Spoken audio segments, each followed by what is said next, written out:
বাংলাদেশে সাম্প্রতিক সময়ে কয়েকটি গুরুতর অপরাধমূলক ঘটনায় বিএনপির নেতাকর্মীদের জড়িত থাকার অভিযোগ উঠেছে। এটি প্রশ্ন দেখা দিয়েছে দলটির মাঠ পর্যায়ের নেতাকর্মীরা ক্রমেই বেপরোয়া হয়ে উঠছে কিনা, কিংবা বিএনপি কি তাদের সামাল দিতে হিমশিম খাচ্ছে। গত বছর ৫ আগস্ট আওয়ামী লীগ সরকারের পতনের পর বিভিন্ন এলাকায় হামলা, দখল, চাঁদাবাজি, থানায় প্রভাব বিস্তার সহ নানা অভিযোগে বিএনপির বহু নেতাকর্মীর বিরুদ্ধে সাংগঠনিক ব্যবস্থা নিতে হয়েছে। তবুও পাটগ্রাম থানায় হামলা, ভোলায় ধর্ষণ, খুলনায় পুলিশ কর্মকর্তাকে মারধর সহ আরও অনেক ঘটনা দলের ভাবমূর্তিকে প্রশ্নের মুখে ফেলেছে।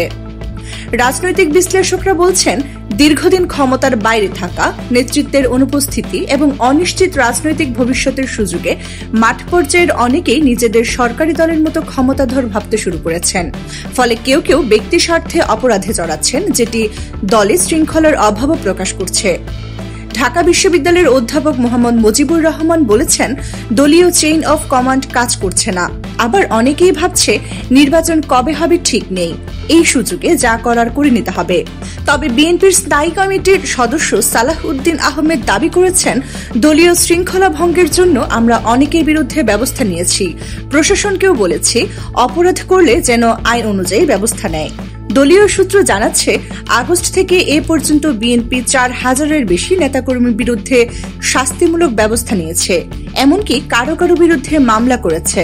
বিশ্লেষকরা বলছেন, বিএনপির কর্মীদের মধ্যে অপরাধে জড়িত হওয়ার প্রবণতা যেমন সত্য, তেমনি অন্য পক্ষ থেকেও বিএনপিকে বিতর্কিত করার চেষ্টা হচ্ছে।